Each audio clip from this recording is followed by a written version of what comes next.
Atos capítulo 15, versículos de 6 a 21. Então se reuniram os apóstolos e os presbíteros para examinar a questão. Havendo grande debate, Pedro tomou a palavra e lhes disse: Irmãos, vós sabeis que desde há muito Deus me escolheu entre vós, para que por meu intermédio ouvissem os gentios a palavra do evangelho e crescem. Ora, Deus que conhece os corações, lhes deu testemunho concedendo o Espírito Santo a eles, como também a nós nos concedera. E não estabeleceu distinção alguma entre nós e eles, purificando-lhes pela fé o coração. Agora, pois, por que tentais a Deus, pondo sobre a cerviz dos discípulos um jugo que nem nossos pais puderam suportar, nem nós? Mas cremos que fomos salvos pela graça do Senhor Jesus, como também aqueles o foram. E toda a multidão silenciou, passando a ouvir a Barnabé e a Paulo, que contavam quantos sinais e prodígios Deus fizera por meio deles entre os gentios. Depois que eles terminaram, falou Tiago, dizendo: Irmãos, atentai nas minhas palavras. Expôs Simão como Deus primeiramente visitou os gentios, a fim de constituir dentre eles um povo para o seu nome. Conferem com isto as palavras dos profetas, como está escrito: Cumpridas estas coisas, voltarei e reedificarei o tabernáculo caído de Davi, e levantando-o de suas ruínas, restaurá-lo-ei, para que os demais homens busquem o Senhor e também todos os gentios, sobre os quais tem sido invocado o meu nome, diz o Senhor, que faz essas coisas conhecidas desde séculos. Pelo que julgo eu, não devemos perturbar aqueles que dentre os gentios se convertem a Deus, mas escrever-lhes que se abstenham das contaminações dos ídolos, bem como das relações sexuais ilícitas, da carne de animais sufocados e do sangue, porque Moisés tem em cada cidade, desde tempos antigos, os que o pregam nas sinagogas, onde é lido todos os sábados. Nosso Deus e nosso Pai, glorificado e engrandecido seja o teu nome, amado Deus Consolador. Bendito Deus de Israel, que nos predestinou antes da fundação do mundo, para que vivamos para a sua glória. Nós te rendemos graças pelo dom da vida eterna, no Senhor Jesus Cristo, a quem dedicamos todo o nosso culto e adoração. Louvado seja o teu Filho que não conheceu pecado, mas que fez pecado por nós, para que nele pudéssemos viver para a sua justiça. Glória ao Cordeiro, pois a salvação pertence a ele. Abençoe o coração dos ouvintes e que eu possa sempre pregar pelo poder do Espírito Santo. Oramos em nome de Jesus. Amém. O Senhor disse em Mateus capítulo 18, versículos 18 a 20, Em verdade vos digo que tudo que ligardes na terra terá sido ligado nos céus, e tudo que desligardes na terra terá sido desligado nos céus. Em verdade também vos digo que se dois dentre vós sobre a terra concordarem a respeito de qualquer coisa que porventura pedirem, ser-lhe-á concedida por meu Pai que está nos céus. Porque onde estiverem 2 ou 3 reunidos em meu nome, ali estou no meio deles.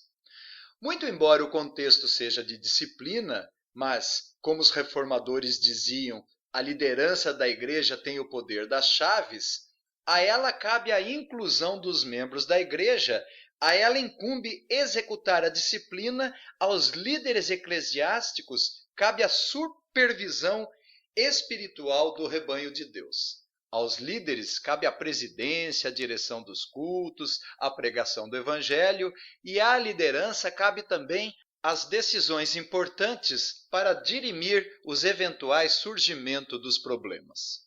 Esse texto trata exatamente dessa questão. Temos aqui a liderança da igreja estabelecida em Jerusalém para dissolver o problema doutrinário que alguns indivíduos que desceram da Judéia para a igreja missionária de Antioquia da Síria causaram, perturbando a igreja e ensinando aos irmãos que se eles não circuncidassem segundo o costume de Moisés, não poderiam ser salvos. Por isso temos nesse texto a reunião da igreja com os seus líderes para impedir de modo absoluto a contenda e grande discussão que estava ocorrendo na igreja. Esse texto está muito bem dividido em 3 partes, sendo que a primeira nós temos o pronunciamento de Pedro nos versículos 7 a 11. Depois, de forma bem sintetizada, Lucas descreve Barnabé e Paulo contando as realizações de suas missões, no versículo 12. E, finalmente, o discurso de Tiago, nos versículos 13 a 21. É-nos dito no versículo 6, então se reuniram os apóstolos e os presbíteros para examinar a questão. Quase certamente a igreja toda estava reunida sob o comando dos apóstolos e presbíteros que dirigiam a reunião. No versículo 22, então pareceu bem aos apóstolos e aos presbíteros com toda a igreja, tendo elegido homens dentre eles, enviá-los juntamente com Paulo e Barnabé a Antioquia. Sendo assim, a igreja se reuniu junto com a liderança para examinar o problema grave que estava ocorrendo na igreja. A questão foi causada por alguns da seita dos fariseus que haviam crido e que estavam defendendo que era necessário circuncidar os gentios e determinar-lhes que observassem a lei de Moisés. Como é difícil assentir humildemente a salvação unicamente pela graça de Deus por meio da fé na obra do Senhor Jesus Cristo, sem as obras da lei. O homem necessita acrescentar algo na salvação, seja seus méritos, batismo e uma infinidade de coisas. Os indivíduos que foram perturbar a igreja de Antioquia obtiveram reforços de outro grupo da seita dos fariseus que estavam em Jerusalém e que não estavam felizes com a inclusão dos integrantes gentios que se converteram. E por causa do preconceito, fanatismo e intolerância cultural, tiveram dificuldade para se desvencilhar dos seus costumes religiosos, baseados nas suas próprias obras e que acabavam resultando em hipocrisia. Várias vezes haviam sido advertidos por Jesus, porém, mesmo assim, achavam que deveriam obrigar os gentios à condição dos judeus. Então se reuniram os apóstolos e os presbíteros para examinar a questão. Havendo grande debate, Pedro tomou a palavra primeiramente e começou a discorrer nos versículos 7 a 11, dizendo aos irmãos que Deus o havia escolhido, confirmando que por intermédio dele os gentios creram na palavra do Evangelho, dando a eles inclusive o Espírito Santo, igualmente aos judeus, dizendo no versículo 9, e não estabeleceu distinção alguma entre nós e eles, purificando-lhes pela fé o coração. Quantas vezes Pedro não viu a graça de Deus no Senhor Jesus alcançando os gentios quando pregava na Palestina? O ministério de Jesus foi especialmente na Galiléia dos gentios, onde o povo que jazia em trevas viu grande luz, e aos que viviam na região e sombra da morte, resplandeceu-lhes a luz. Quantas vezes Pedro não foi com Jesus até a região gentílica de Tiro e Sidom pregar o evangelho e curar os enfermos? Na primeira multiplicação dos pães, o pão que veio do céu foi para os judeus. Na segunda multiplicação, o pão que veio do céu foi para os gentios. Aqui no livro de Atos, Pedro reconheceu a obra de Deus sobre o gentio Cornélio, no capítulo 10, versículos 34 e 35. Então falou Pedro dizendo, reconheço por verdade que Deus não faz acepção de pessoas. Pelo contrário, em qualquer nação, aquele que o teme e faz o que é justo lhe é aceitável. Observe como foi bom o confronto de Paulo com Pedro em Antioquia, pois Pedro havia se recomposto. E nos versículos 10 e 11 é-nos dito, agora, pois, por que tentais a Deus, pondo sobre a cerviz dos discípulos um jugo que nem nossos pais puderam suportar, e nem nós? Mas cremos que fomos salvos pela graça do Senhor Jesus, como também aqueles o foram. Pedro sabia que ninguém poderia ser salvo observando as leis, que serviam como aio, porque pela lei vem o conhecimento do pecado. Pedro lembra que a graça de Deus é estendida a todos os que creem em Jesus, independente das obras da lei, estendida a todos os tipos de pessoas, independentemente de cor, raça e posição social. Agora, em Cristo Jesus, foi estabelecido a paz entre os judeus e gentios, pois, tendo derribado a parede da separação que estava no meio deles, a inimizade, o Senhor Jesus aboliu na sua carne a lei dos mandamentos na forma de ordenanças, para que dos dois povos fosse criado um novo homem, fazendo a paz, e reconciliasse ambos os povos em um só corpo com Deus por intermédio da cruz, destruindo por ela a inimizade. E ouvindo esse discurso de Pedro no começo do versículo 12, toda a multidão silenciou. Podemos imaginar os perturbadores da igreja, ouvindo os líderes em silêncio, e depois foi dado a palavra a Barnabé e Paulo. Observe como Lucas foi adequado em escrever primeiro Barnabé e Paulo, afinal de contas, Barnabé era o mais velho, membro da igreja de Jerusalém, líder reconhecido, e agora nessa reunião importante voltou a ter o seu nome em primazia, já que durante a viagem missionária sempre foi nos dito Paulo e Barnabé aqui, Paulo e Barnabé ali, mas agora apropriadamente Barnabé e Paulo tomaram a palavra naquele concílio, como mais velho, primeiro, e começaram a descrever os sinais e prodígios que Deus fizera por meio deles entre os gentios, autenticando a mensagem e confirmando a admissão dos gentios entre o povo eleito de Deus antes da fundação do mundo. Afinal de contas, só haviam crido os que estavam destinados para a vida eterna, passando a ouvir a Barnabé e Paulo, que contavam quantos sinais e prodígios Deus fizera por meio deles entre os gentios. Provavelmente, Barnabé e Paulo se delongaram ali, contando detalhadamente o que Deus havia feito durante a viagem missionária. Eu chamo a atenção para a ênfase na obra de Deus, passando a ouvir a Barnabé e a Paulo, que contavam quantos sinais e prodígios Deus fizera por meio deles entre os gentios. A ênfase não está na obra realizada por Paulo e Barnabé, mas na obra realizada pelo próprio Deus, o próprio Senhor Jesus, por meio do Espírito Santo, pela instrumentalidade dos apóstolos que realizou aquela obra missionária. Temos aqui a soberania de Deus na salvação do seu povo. Tanto Pedro, Barnabé e Paulo e Tiago reconhecem isso, em como Deus conduz o seu povo ao arrependimento e à fé no nosso Senhor Jesus Cristo. Talvez Lucas descreva de forma rápida a atuação de Barnabé e Paulo no concílio para ir mais rapidamente na questão e no pronunciamento decisivo, que não está baseado na experiência humana com sinais e prodígios, mas o parecer de Tiago está embasado nas Escrituras. Esse Tiago é o meio-irmão do Senhor Jesus e líder da igreja de Jerusalém. Não era o apóstolo Tiago, irmão de João, porque ele havia sido assassinado por Herodes, e isso está descrito no capítulo 12 desse livro. Tiago, meio-irmão de Jesus, não havia se convertido quando o Senhor esteve no seu estado de humildade aqui na terra. Mas quando o Senhor lhe aparecer após sua ressurreição, Tiago acabou crendo e se tornando um líder respeitado dentro da igreja. E na sua fala, ele embasa aquilo que Pedro havia defendido, ou seja, a inclusão dos gentios no povo de Deus. Então Tiago cita Davi, Amós, combinado com Isaías, concordando que Deus havia alcançado os gentios pela graça mediante a fé no Senhor Jesus. E nos versículos 19 e 21, pelo que julgo eu, não devemos perturbar aqueles que dentre os gentios se convertem a Deus, mas escrever-lhes que se abstenham das contaminações dos ídolos, bem como das relações sexuais ilícitas, da carne de animais sufocados e do sangue.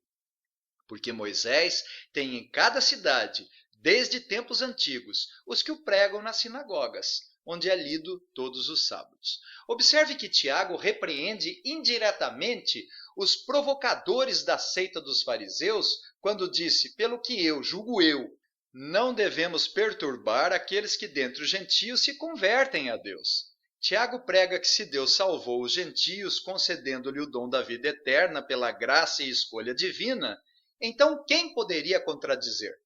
Ou como diria Paulo, quem és tu, homem, para discutir com Deus?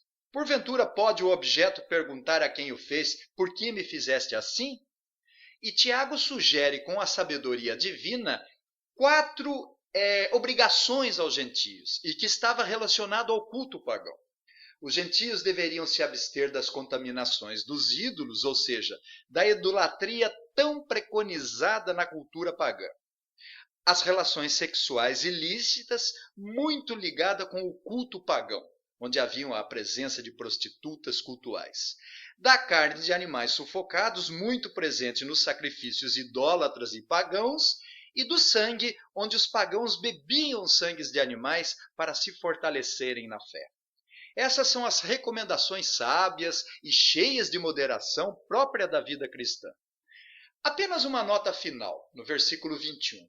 Porque Moisés tem em cada cidade, desde tempos antigos, os que o pregam nas sinagogas, onde é lido todos os sábados.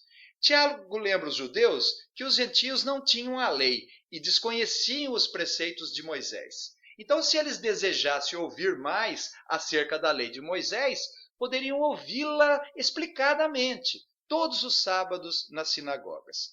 Tiago, com isso, harmoniza a igreja, inferindo aos gentios que respeitasse a posição dos judeus também, apaziguando tanto judeus como gentios nos seus comentários finais, procurando estabelecer a paz e a unidade da igreja. Alguém disse que Tiago alertou os judeus que não obrigassem os gentios a viverem como os judeus, e alertou aos gentios que não vivessem como os pagãos. Os gentios precisariam viver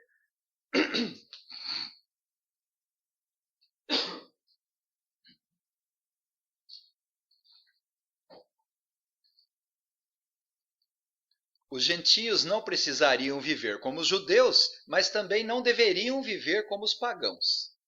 Apenas para concluir, eu quero dizer que certamente a decisão coube ao Espírito Santo, mas não como uma revelação direta dada por meio de algum apóstolo, mas para estabelecer um modelo para a igreja, a autoridade que tem os concílios da igreja. É-nos dito no versículo 28, pois pareceu bem ao Espírito Santo e a nós não vos impor maior encargo. A decisão aos gentios que se privassem das contaminações dos ídolos, bem como das relações sexuais ilícitas, da carne de animais sufocados e do sangue, veio diretamente do Espírito Santo por meio do concílio, que havia ligado no céu a sua decisão e concordado a respeito daquelas 4 observações e ordenanças estipuladas aos gentios. Porque o concílio de Jerusalém se estabeleceu e Jesus prometeu que estaria no meio deles. Em contrapartida, os judeus não deveriam mais perturbar os gentios que se converteram a Deus com a circuncisão e a lei de Moisés. Essa é a lição principal, a importância de submetermos às decisões dos líderes da igreja e recorrermos a eles para resolver os problemas da igreja. Seja problemas morais, sejam espirituais e doutrinários, devemos ser submissos aos líderes de nossa igreja. Às vezes, os líderes da igreja se reúnem não para resolver questões à luz das Escrituras, mas por questões pessoais e pragmáticas. Mas os presbíteros e pastores vão prestar conta do seu serviço a Deus. Cabe a nós acatarmos sem nos rebelar, e parece que os da seita dos fariseus fizeram isso. Acataram o decreto apostólico porque não vemos mais nenhuma rebelião nesse sentido dentro da igreja. Talvez tenham compreendido e ficado um pouco envergonhados e sentido a advertência contra o perigo de tentar a Deus pela falta de reconhecimento da sua misericórdia, pelo fato de Deus ter sido gracioso com os gentios. Mateus 20, de 13 a 15, Jesus contou uma parábola cujo viticultor bom, justo e generoso descortina a maldade do coração dos seus trabalhadores. Mas o proprietário, respondendo, disse a um deles: Amigo, não te faço injustiça. Não combinaste comigo um denário? Toma o que é teu e vai-te, pois quero dar a este último tanto quanto a ti. Porventura não me é lícito fazer o que quero do que é meu? Ou são maus teus olhos porque eu sou bom? Essa é outra lição do texto. A primeira é obedecer às decisões da liderança da igreja, a segunda é a advertência contra o perigo de não enxergar a obra de Deus na vida da igreja, deixando de reconhecer os privilégios que Deus concede ao seu povo. Que o Senhor nos abençoe. Amém.